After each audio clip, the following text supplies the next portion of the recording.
করা। আসসালামু আলাইকুম। 2021 সালে আসিফ নজরুলের পোস্ট, 2024 সালে এসে ভুলে গিয়েছেন। একদিন আগে জানিয়ে দিয়েছেন মিডিয়ার হত্যাকাণ্ড নিয়ে কোনো কমিশন হচ্ছে না। 2 দিন আগে আমার সব শেষ ইউটিউবের যে ভিডিও সেখানে বলেছিলাম এবং চ্যালেঞ্জ দিয়ে বলেছিলাম যে মিডিয়ার হত্যাকাণ্ড নিয়ে কোনো কমিশন হচ্ছে না। আমি আগে জানলাম কিভাবে?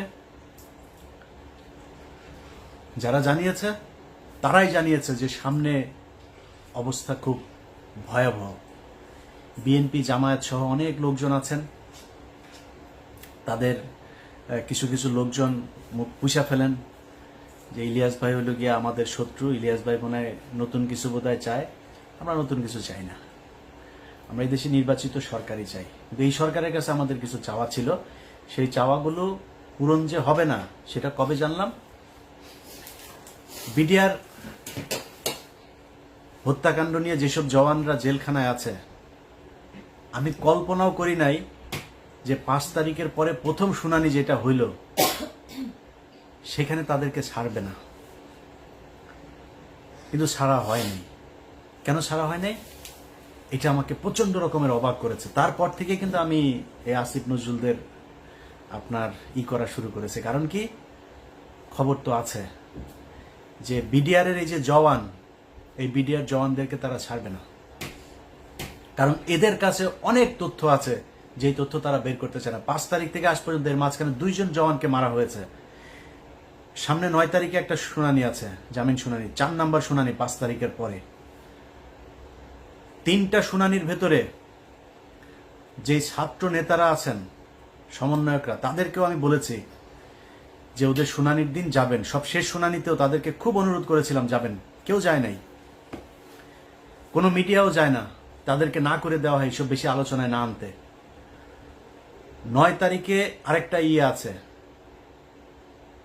আমি প্রথম যেদিন দেখলাম যে এরা কেউ যায় না, সব শেষ তাদেরকে অনুরোধ করলাম, হাসনাত সহ সবাইকে অনুরোধ করলাম যে ভাই একটু যায়েন, ওদের এটার ব্যাপারে, ওরা এখানে পরিবারগুলো থাকবে। সেই পরিবারগুলো দেশের বিভিন্ন জায়গা টায়গা থেকে আসলো, কেউ গেল না। জামিন হয় না, একটার পর 3টা শুনানি গেল, 4 নম্বর শুনানি। বিডিআর হত্যাকাণ্ডের বিচার যদি হয় তাহলে এই দেশে অনেক কিছু পরিষ্কার হয়ে যাবে। এই কারণে বিডিআর হত্যাকাণ্ড নিয়ে তারা বিচার করবে না। আপনাদের মনে আছে বিএনপির পিন্টু ভাইকে জেলখানায় স্বাভাবিক মৃত্যু হয় নাই, তাকে মেরে ফেলা হয়েছে। কারণ পিন্টু ভাইকে যদি বাঁচিয়ে রাখতো তাহলে পিলখানা হত্যাকাণ্ড নিয়ে অনেক ঘটনা বের হয়ে যাইত, এই কারণে তাকে মারা হয়েছে। এখন এই যে বিডিআরের যারা সৈনিক আছে, আমি এটা আমার কাছে কেউ কিছু বলে না, কিন্তু আমার ধারণা, ধরেন সব শেষ এখানে যে এই শুনানির পরের যে মাঝখানের যে সময়টা, এই সময়ের ভেতরে তারা একটা পরিকল্পনা করতে পারে। যেহেতু এটা নিয়ে অনেক আলোচনা হচ্ছে, আমরা এখান থেকে কয়েকজন সৈনিক ছাড়বো, সবাইকে ছাড়বে না। কান কেটে ফেলে দিব যদি সৈনিকদের সবাইকে ছাড়ে। আরেকটা চ্যালেঞ্জ নিলাম, যান, ভিডিও রেখে দিলাম, তো ভিডিওটা রেখে দেন। 9 তারিখ, জানুয়ারি 9 তারিখের পরে, তারপরে এটা নিয়ে আপনারা চ্যালেঞ্জ আমার এটা গ্রহণ করবেন। তো এদেরকে ছাড়া হবে না। প্রথম ঘটনার পর থেকে বুঝলাম যে না, আমরা তো আসলে বিজয় উদযাপন করলাম, এত নাচাগানা করলাম, এই সরকার তো আসলে আমাদের সরকার না। এদের ভেতরে ডক্টর মোহাম্মদ ইউনূসকে সামনে রেখে সব ভেজাল চিটা সব এটার ভেতরে ঢুকিয়ে দেওয়া হয়েছে। ইন্ডিয়ান পুরো সেকেন্ড লেয়ারের যা আছে সব এই জায়গায় বসানো। ডক্টর মোহাম্মদ ইউনূস চাইলেও কিছু করতে পারে না। এখন ডক্টর মোহাম্মদ ইউনূসের সামনে রাস্তা একটাই আছে, উনি যে কোনো দিন শুনবেন যে উনি চলে গিয়েছে দেশ থেকে। এরপরে কি হবে? পুরো সেটআপ সাজিয়েছে আসিফ নজরুল, মাহফুজানা, মতিউর রহমান। সব জায়গায় বিএনপির কিছু লোকজন আছেন, তাদের খুব মনে হয় আমার নিয়ে মনে হয় খুব কষ্ট। কিছু আমি ঢালাওভাবে বিএনপি জামাতকে নিয়ে ঢালাওভাবে কথা বলার মতো স্পর্ধা আমি দেখাইতে পারবো না। এই দলের মানুষ আমাকে প্রচন্ড ভালোবাসেন, আমাকে প্রচন্ড শ্রদ্ধা করেন, তাদের নিজেদের মানুষ মনে করেন। তারা ধান খেতে ঘুমিয়েছেন, তাদের অনেক মানুষ হত্যার শিকার হয়েছে। এই সব শেষ আন্দোলনেও 95% মানুষ জামাত এবং এই বিএনপির লোকজন মারা গিয়েছেন, শহীদ হয়েছেন যারা। অতএব আমরা এদের ব্যাপারে কথা বলতে গেলে রেসপেক্ট করে কথা বলতে হবে, আমার ব্যাপারে কথা বলতে গেলেও একটু রেসপেক্ট দেখায় কথা বলতে হবে। আমাকে বলা হয়েছে যে জামাতের একটা গতকালকে একটা প্রতিবাদ জানিয়েছে আমার একটা বক্তব্য। সেই বক্তব্য হচ্ছে, আমি বলেছি জামাতের যে নায়েবে আমির আছেন ওই যে তাহের সাহেব, এই তাহের হচ্ছে রয়্যাল লোক। এটা বলার পরে তারা বিবৃতি প্রতিবাদ জানিয়েছে আমার এই বক্তব্যের। আমি এটাকে খুব পজিটিভলি নিয়েছি, কারণ জামাত একটা সংগঠন, তাদের সাংগঠনিক একটা পদক্ষেপ থাকবে, এটা কোনো ব্যাপার না। আমি ওনাদের ওই ফেসবুক পেজেও জামাত ইসলামের যে পেজ আছে সেখানে গিয়ে জামাতের লোকজনেরও বক্তব্য দেখেছি, কমেন্ট দেখেছি, আমার কাছে খারাপ লাগে নাই। ওনারা মানে খুবই বন্ধুসুলভ আচরণ করেছেন। তবে জামাতের কাছে আমার অনুরোধ থাকবে, যে অভিযোগটা আমি শুনেছি এটা তো আমার নিজের বানানো না, এটা আপনাদের ভেতর থেকে আমাকে জানিয়েছে। তার বাড়িতে নইমুল ইসলাম খান, তার বাড়িতে ছিল নাইমুল ইসলাম খান, তার বাড়িতে ছিল, এবং আবু তাহের সাহেব তাকে পালাতে সহযোগিতা করেছেন। এই ছাড়াও জামাতের আরো অনেকজনের ব্যাপারে এই বিষয় আছে। শামা ওবায়েদ বিএনপির সব তথ্য ভারতে পাচার করে। শামা ওবায়েদের সাথে এখনো শেখ হাসিনার কথা হয়। বিএনপিকে বলে রাখলাম, আপনারাও সাবধান থাকবেন। আমি যদি নাকি কোনো কথা বলি, ওই কথা বিএনপি বা জামায়াতের ক্ষতি করার জন্য না। জামাত ইসলাম যেটা করেছে, বিবৃতি দিয়েছে, কোনো সমস্যা নেই। আমি আমার কথা বলেছি, আমার এটা রেসপেক্ট রেখে বলছি, এটা নিয়ে তদন্ত করবেন। যদি আসলেই কোনো কিছু পাওয়া না যায়, আমি তাহের ভাইয়ের কাছে আবার ক্ষমা চেয়ে নেব। তো এই যে বিএনপি জামায়াতের লোকজন, ওনারা কিছু কিছু লোকজন যে মনে করেন যে আসিফ নজরুল হচ্ছে তাদের লোক, তাদেরকে বলবো তারেক রহমানের বক্তব্য শোনেন। তারেক রহমান আপনার মনে হয় এমনিতেই বলে যে সামনে নির্বাচনটা কঠিন নির্বাচন? এমনিতেই বলেন যে আপনারা মনে করবেন না যে আমরা ক্ষমতায় চলে এসেছে? এগুলো এমনি বলে না, কিন্তু তারেক রহমান খবরগুলো জানে যে তারেক রহমানকে মাইনাস করার জন্য কত ষড়যন্ত্র চলছে, এবং সেইটার পার্ট হচ্ছে এই আসিফ নজরুল, রেজওয়ানা বন্যা, আরেকটা আছে ওদের সাথে ওয়াহিদ মাহমুদ, তো নামটা ভুল করছে কিনা জানি না। এই গং গত সপ্তাহে এই ডক্টর মোহাম্মদ ইউনুস তিনি বলেছেন যে 25-এর মাঝামাঝি বা শেষের দিকে আমরা একটা নির্বাচনের দিকে করি। তিনারা যাবেন না, তিনাদের কথা 26-এর শেষে গিয়ে আমরা চিন্তা করব। এর মাঝখানে সেটআপ শেষ হয়ে যাবে, সব শেষ। বিএনপির ভাইদেরকে বলতে চাই, সব শেষ। দুদকের একজন চেয়ারম্যান আপনাদের দলের ক্যান্ডিডেট ছিল, সে বিএনপি করে না, খুব সৎ মানুষ। বিএনপির ওই চয়েসটা ভয়ঙ্কর রকমের খুবই সুন্দর একটা ছিল। এই আমার জীবনে আমি যত মানুষ সম্পর্কে জানি, একজন মানুষ হিসাবে জানতে পারি, এই বিচারক মোতাহার হোসেন তাদের মধ্যে একজন সৎ মানুষ। এই মানুষটাকে হইতে দেয় নাই আসিফ নজরুল, এই রেজওয়ানা বন্যা, ওয়াহিদ মাহমুদ, এরা হইতে দেয় নাই। ইভেন ডক্টর মোহাম্মদ ইউনুসও চেয়েছিল এই হোক, তাকে হইতে দেওয়া হয়নি। অতএব বিএনপির লোকজন খুব সাবধানে কথা বলেন। আমাদের মির্জা আব্বাস ভাই বলল যে করবে। বিদেশে কিছু লোকজন বসা খায়া দেয়া কাম পায় না, ইউটিউবে কথাবার্তা বলে। মির্জা আব্বাস ভাই এই কথাটার জন্য কোনো এক জায়গায় সরি বলে দিয়েন। তার একদিন আগে সম্ভবত পিনাকিদা তার ব্যাপারে একটু কথা বলছিল, এই জন্য তিনি এটা বলে ফেলেন। 6 মাস হয় নাই ভাই এখনো। 6 মাস আগে আপনাদের পক্ষে কথা বলার মতো আমরা ছাড়া কেউ ছিল না। আবার পরের 6 মাস পরে না আবার সেরকম পরিস্থিতি আসে কিনা, ইউ নেভার নো। সো খুব সাবধানে একটু কথা বলতে হবে। হ্যাঁ, আমরা আপনাদেরকে যদি কোনো কথা বলে থাকি তাহলে সেটা মনে রাখবেন, আপনাদের ভালোর জন্যই বলছি। এত মুখ পুষে ফেলা উচিত না। সো তারেক রহমান যে কথাগুলো বলছে, ভেতরে কি হচ্ছে, ঈদের পরেই এই সরকারের বিরুদ্ধে জামাত এবং বিএনপিকে মিলেমিশে আন্দোলনে নামতে হয় কিনা একটু অপেক্ষা করেন। এই যে শাহেদ আলম এখন এত কথাবার্তা বলছে না, শাহেদ আলম কিন্তু এমনিতে আমার বিরুদ্ধে লাগেন। শাহেদ আলম জানে না ওর জীবনেও কি কি 2 নাম্বারই করেছে। ও যে বিয়েটা করেছে, এই বিয়েটা একটা থানার ভেতরে বিয়ে হয়েছে।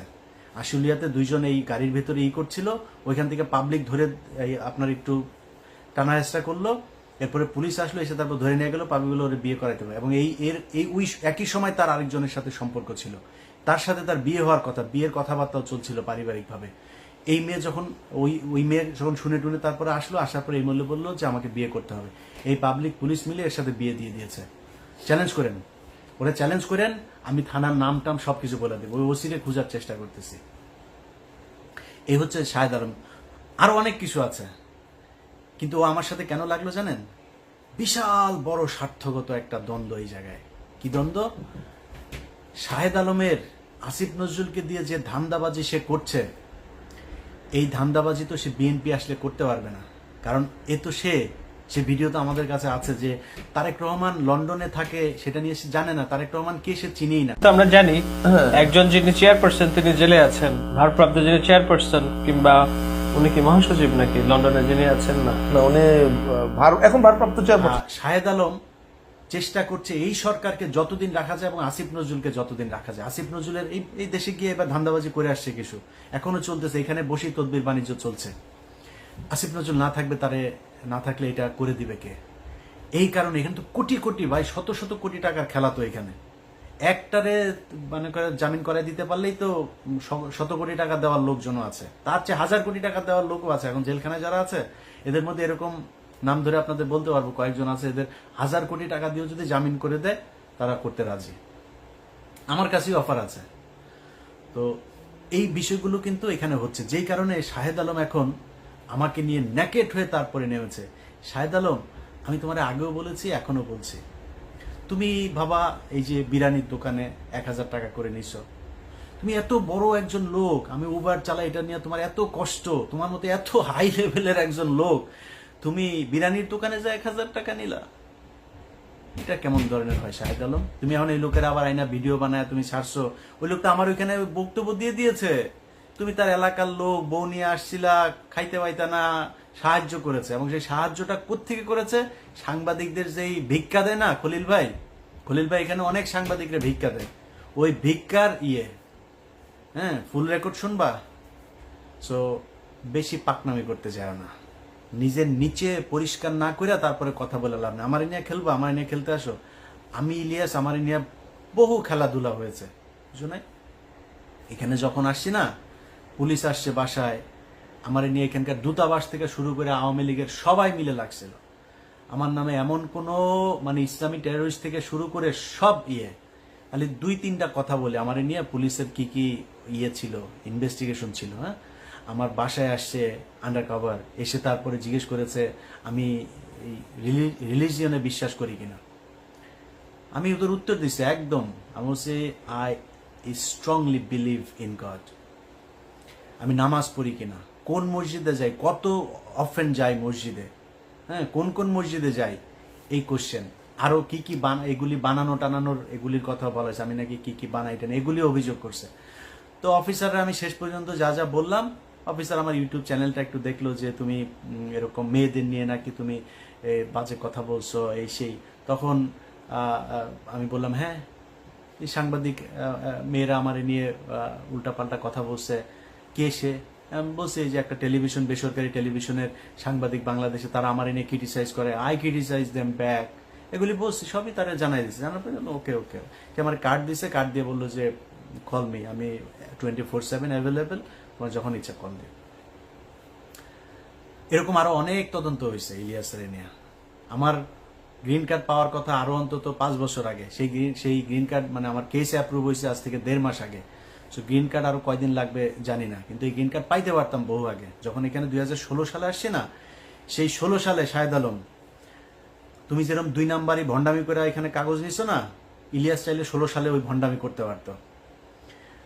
আমারে গণজাগরণ মঞ্চের বানাইতে বলছে আমার লয়ার, যে আপনি গণজাগরণ মঞ্চে, তখন 2016 সাল, সবাই এটা দিয়ে কাগজ বানাচ্ছিল, যে অ্যাপ্লাই করছিল তাকেই কাগজ দিয়ে দিচ্ছিল। আমি আর এটারে করি নাই। কেন করি না জানিস? কারণ ওইখানে যায়া লিখতে হইতো, আমার লয়ার আমার বলতেছিল যে খালি তোমার নাম চেঞ্জ করে দিলে হবে, একই ঘটনা সবাই দিয়ে দিচ্ছি, কেস হয়ে যাচ্ছে। যে বাংলাদেশের ফান্ডামেন্টালিস্ট যারা আছে তারা মানুষের ধরে ধরে জবাই করছে, ওই যে অভিজিৎ হত্যাকাণ্ড টাণ্ড হইলো তখন এরা জবাই করছে। তারপরে গণজাগরণ মঞ্চে এরকম ইসলামিক যে ফান্ডামেন্টালিস্ট আছে যে তারা এখানে এটার একটা টেরোরিস্ট একটা অর্গানাইজেশন হিসাবে কাজ করছে, এরকম কথাবার্তা। আমি চিন্তা করলাম যে আল্লাহ যদি আমাকে আমেরিকার কাগজ লিখে রাখেন বা আমাকে ভালো রাখেন, সেটা আমেরিকায় থাকলে হবে, বাংলাদেশে থাকলে হবে, যেখানে আল্লাহ মনে করেন ওইখানে। কিন্তু আমি এগুলি বলে আমি কোর্টে যাব, আমি ইমিগ্রেশন অফিসারের কাছে যাব, সে আমার এই লেখাটা পুরো পড়বে, পড়ে দেখবে যে আরে মুসলমানরা এত খারাপ, আমি ওই রাস্তায় শাহেদ আলম যাইনি। কি বলতে চাচ্ছি সেটা তুমি খুব ভালো করে বুঝতে পারছো। অতএব ওই কাগজ আমি নেই। আর এরপরে এখানে এই যে উবার চালায় খাইটাই এগুলি বলে পাবলিকরে কি বলদ বানানো যাবে? তোর বাসায় মহিলা মানুষ যে কটা আছে সব কটা প্রেগনেন্ট হয়ে যাওয়ার কথা, যেই গালি পোলাপান তোরে দিচ্ছে, আমার এই গালি দিলে জীবনে কোনোদিন ইউটিউবের সামনে আসতাম না। মানুষের সামনে যায় বলিস তুই হইলে বিশাল জমিদারের নাতি, 1000 টাকা নিয়ে খলিল বিরানির থেকে খাওয়া লাগে। তুই এত বড় এক ডেভেলপার, তুই ওয়েব ডেভেলপ করিস, তুই প্রমোটার, তুই এখানে প্রমোশনের কাজ করে তারপরে 1000 টাকা তোরে সাংবাদিকদের খয়রাতির থেকে তোরে দেয়। মানুষের বুঝতে সমস্যা আছে, তুই আর ভিডিও দিলেই হবে, খলিল বাইরে হাতে পায়ে ধরে আরেক ভিডিও বার করলেই হবে। শাহেদ আলম সহ যারা যারা এখন কিনা এদেরকে ক্ষমতায় রাখার জন্য চেষ্টা করছে, এটা তাদের স্বার্থের কারণে, দেশের কারণে। শাহেদ আলম এই সে মানুষের কাছে বলে বেড়ায় তার নাকি দেশের বিশাল আকারে অবদান। এ হলো সেই ব্যক্তি 2018 সালে আওয়ামী লীগের কাছ থেকে টাকা পয়সা খেয়ে সব বিভ্রান্তিমূলক কথাবার্তা বলতো, মনে আছে? ইসকনের কাছ থেকে টাকা নিয়ে তারপরে সে এখানে বাড়ি কিনেছে 2টা। ও এখন বলে ওর বউ বলে ইঞ্জিনিয়ার, ওর বউ ইঞ্জিনিয়ার কাজ করে কি এখানে রিসেপশনিস্ট। এত বড় একটা ইঞ্জিনিয়ারকে যা রিসেপশনে বসায় রাখা হয়েছে। ওর বউয়ের টাকা দিয়ে নাকি সব এখানে 2 বাড়ি গাড়ি টাড়ি সব করেছে। আমি ওপেন ডিক্লেয়ার দিয়ে গেলাম, চ্যালেঞ্জ করে গেলাম, শাহেদ আলম তোর সাথে যে কোনো ফোরামে তোর চ্যানেলে আমি বসতে চাই। আমি আমার ট্যাক্স ফাইল থেকে শুরু করে আমি আমার স্বচ্ছতা নিয়ে আসবার। তোর বউ ইনজানুয়ার একটা আছে না, তোর বউ ইনজানুয়ার কোন জায়গায় ইনজানুয়ারি করে তারপরে এই তোর বাড়ি 2টা করে দিল, ট্যাক্স ফাইল দেখা। এই দেশে তোর বউর মতো এত বিশাল বিশাল বড় একজন নাসার ইঞ্জিনিয়ারে তো তুই করতে পারবি না, তাই না? টাকা ছাড়া তো ক্যাশে তো আর টাকা দেয় না, তাই না? চেকের মাধ্যমে টাকা দিয়েছে। সো চেক আছে, চেক দেখাইস, কান কেটে ফেলবো। এখন তোর বাপ আসিফ নজরুলের কাছ থেকে আরো ধান্দাবাজি করে আরো বাড়ি করার চিন্তা ভাবনা করছিস। সো এসব টাকা পয়সা তো বের হয়ে যাবে এক সময়। সম্মান আর টাকা পয়সা সব একসাথে পাওয়া যায় না। আপনারা এখন এইখানে প্রথম আলোর সব সেট আপ বসায় দিয়ে যাবেন, যতদিন সম্ভব বিএনপি বা জামাতকে ক্ষমতায় আসতে দেওয়া যাবে না, আপনারা এখানে বসে বসে খাবেন, এইভাবে চলতে দেওয়া যাবে না। বিডিআর হত্যাকাণ্ডের প্রতিটা পরতে পরতে ইন্ডিয়া জড়িত থাকা, আওয়ামী লীগের যে নীল নকশা সেটা জড়িয়ে আছে। সাগর রুনিনিয়ানা বলে বিচার করেন, আসিফ নজরুল প্যান্ট ভিজায় ফেলতো সাগর রুনিরে নিয়ে কথা বলতে বলতে, কই সেই বিচার? শাপলা চত্বর হত্যাকাণ্ড, কই সেই বিচার? যারা গুমের শিকার তারা কই? আপনাদের সময় ডিজিটাল সিকিউরিটি অ্যাক্ট এখন পর্যন্ত 5 মাস বাতিল করা যায় না, সময় পান না, সিনেমা দেখতে জানাবেন না।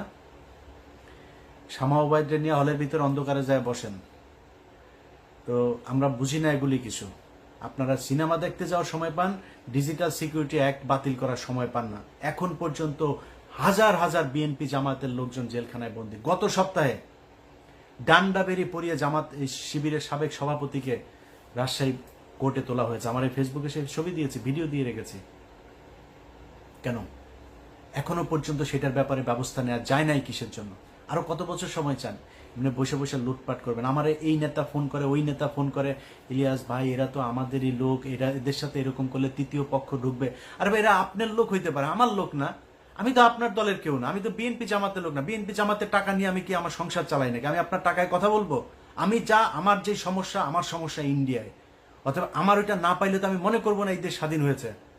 ওনাদের কথা হইল বিপিনুর, ইলিয়াস ভাই দেখেন এখানে তো অনেক কিছু করা যায় নাই। আসিফ নজরুল পর্যন্ত সে আমার ফোন করে ওই একই গান, ইলিয়াস কি অবস্থা ভাই, আপনি তো বলছেন ওখানে বসে বসে, এখানে তো অনেক সমস্যা ভাই, অনেক চাপ। আপনারা এত চাপ নিয়ে কাজ করতে বলছে কে আসিফ নজরুল? বিপিনুরও একই, আরো কয়েকজন রাজনীতিবিদ একই আলাপ। এদের অনেক চাপ, কাজ করতে পারে না। এত চাপ, মানুষ তো জীবন দিয়েছে এই দেশে, আবার নামবে দরকার হইলে। আপনি বলেন কি করা লাগবে, বলেন, তারা আসবে, আবারও রাস্তায় নামবে, আবারও জীবন দিবে। কোথা থেকে চাপটা আসে, কারা চাপ দেয় বলে দেন। এইভাবে চাপ মনে মনে আপনি চাপ মনে করায় তারপরে সবাই মিলেমিশে ভাগ বাটোয়ারা করে খাবেন, এই জন্য 2000 মানুষ জীবন দেয়নি। অতএব যারা মনে করেন যে আসিফ নজরুল্লাহ তাদের তৃতীয় পক্ষ সারা অন্য কিছু, আসিফ নজরুল রায় তৃতীয় পক্ষ। তারাই আপনাদেরকে বিএনপি এবং জামায়াতকে মাইনাস করার জন্য আপনারা মনে করছেন বিএনপির কিছু লোকজনের এই সুবিধা কি সুবিধা দিয়েছে, গরুর হাট, মাঠ আর ঘাট, এগুলো আপনারা এখন দখল করে খাচ্ছেন, তাই না? তো এটা খেয়েই খুশি। আর কিছু মামলা বাণিজ্য, তদবির বাণিজ্য টাণিজ্য হচ্ছে ওই জায়গায়, এইসব এই 2 নাম্বারই কিছু কাজ, আর কিছু জায়গায় টাদাবাজিও হচ্ছে, এগুলো করে বিএনপি জামায়াত খুশি। কিন্তু এইটা চিন্তা করেন নাই যে আপনাদেরকে দিয়ে এগুলো করিয়ে তারপরে তারা সারা দেশে বোঝানোর চেষ্টা করছে বিএনপি বিশাল চাঁদাবাজ একটা দল, জামাত ইসলাম বিশাল চাঁদাবাজ একটা দল, এরা হচ্ছে গিয়ে এই আওয়ামী লীগের লোকজনকে তারা দিচ্ছে। এই মিডিয়া, সেই মিডিয়া যারা কিনা আপনাদের কথা বলে না, আপনাদের নাম তারেক রহমানের বক্তব্য চালায় না এরা। তারেক রহমানের নাম বলার আগে তাকে খাম্বা টাম্বা এগুলো বলে কথা বলতো, মনে নাই? এই মিডিয়া সেই মিডিয়া একটাও চেঞ্জ করে নাই, সব ওই জায়গাতেই আছে, শুধু সময়ের অপেক্ষায় আছে। সব সেট ঠিক হইলে এই যে চিন্তা করছেন না, সব কিছু চেঞ্জ হয়ে যাবে। এই যে গোয়েন্দা সংস্থা, আপনার কি মনে হয়? মানব জমিন নিউজ করেছে, দেখেছেন গত পরশুদিন কি বলেছে তারা? যে ভারতের পররাষ্ট্র সচিব বাংলাদেশে এসে 1 ঘন্টার কোনো হিসাব ছিল না। এই 1 ঘন্টা তিনি কোথায় ছিলেন? সে 1 ঘন্টা মানব জমিন বলেছে সে সেনাপ্রধানের সাথে ছিল। কেন? ডক্টর ইউনূসকে বাইপাস করে সেনাপ্রধানের সাথে পররাষ্ট্র সচিবের এই বৈঠক কে করিয়ে দিয়েছে? এটা খুঁজে বের করতে হবে। যারা মনে করছেন তৃতীয় পক্ষ, দিন যত যাবে তত বিএনপি এবং জামায়াতের জন্য এই দেশ কঠিন হয়ে দাঁড়াবে। যারা মনে করেন যে না, ওদেরকে আরো সময় দেওয়া উচিত, এই ইলিয়াস ভাই এখন এত এইসব নিয়ে কথা বলার দরকার নাই। আচ্ছা ধরেন দুর্নীতি দমন কমিশন সব শেষ, যেটা বিএনপি চেয়েছিল একজনকে বসাইতে, বসতে দেয়নি। পুলিশের ভেতরে আপনি দেখেন ডিএমপি কমিশনার, আইজিপি, কেন বাইরে থেকে আনতে হবে? কেন পুলিশের ভেতরে ডেডিকেটেড ছিল না, ডিপ্রাইভড অফিসার ছিল না? যারা কিনা মনে করেন যে একজন এসপি আছে, ডিআইজি আছে, তারা কি প্রমোশন দিয়ে উঠানো যাইতো না? বাইরের থেকে কেন আনতে হইলো? যারা কিনা প্রথম আলোতে কলাম লিখতো, কেন এছাড়া কেউ ছিল না? বিষয়টা খুব পরিষ্কারভাবে সাদা চোখে দেখতে হবে যে আসিফ নজরুল হঠাৎ করে 3 তারিখে বিশাল আকারে রাস্তায় নেমে একদম ছাত্রদের সাথে হাতে হাত দিয়ে তারপর রাস্তায় নেমে গেল। এই ফারুকি টারুকি এরা হঠাৎ করে রাস্তায় চলে আসলো। কোনো কিছুই এমনিতে হয় নাই। এগুলোর সবগুলোর পেছনে কারণ আছে। এরা কেন এসেছে, কেন এদের সাথে মিলেছে, কিভাবে এরা সরকারে চলে আসলো, কিভাবে উপদেষ্টা হয়ে যাচ্ছে, এগুলো সব হিসেব মেলাইতে হবে। সো বিএনপির যেসব নেতারা আপনার ওই সময় মতো গিয়ে তারপরে আপনাদের সামনে বলবে যে হায় হায় কি করলো, ইলিয়াস আগে যা বলেছিল সেটাই তো ঠিক হইলো, তাদের কিন্তু সমস্যা হবে না। সমস্যা হবে কার জানেন? সমস্যা হবে খালেদা জিয়ার, সমস্যা হবে তারেক রহমানের, সমস্যা হবে আপনারা যারা ধান খেতে কিছুদিন আগে ঘুমাইতেন তাদের। একই রকম জামাতের নেতাদের উপরে আবারও চরম, এই যে ডাক্তার শফিকুর রহমান থেকে শুরু করে ডাক্তার শফিকুল ইসলাম মাসুদ, যারা যারা আছে, কি টর্চার, কি নির্যাতন এদেরকে সহ্য করতে। এখন পর্যন্ত এটিএম আজহার ভাই কেন জেলখানায়, গোলাম পারওয়ার কি কষ্ট সহ্য করেছে, মানে জামিন হয়েছে, জামিন হওয়ার পরে আবার ঢুকিয়ে রেখেছে, পুরো সময়টাই জেলখানায়। কিন্তু কিছু নেতা যাদেরকে নিয়ে আমরা কথা বলি, তাহের মিয়ার তো কিছু হয় নাই, তাহের মিয়ার খুব বেশি কষ্ট সহ্য করা লাগে নাই। এগুলো একটু হিসাব মিলাইতে হবে যে কাদের সাথে এদেরই ছিল। ডক্টর আসিফ নজরুল ঢাকা বিশ্ববিদ্যালয়ের মতো জায়গায় থাকে, ছাত্রলীগ গিয়েও তারা একদিন একটা গুতা দেয় নাই।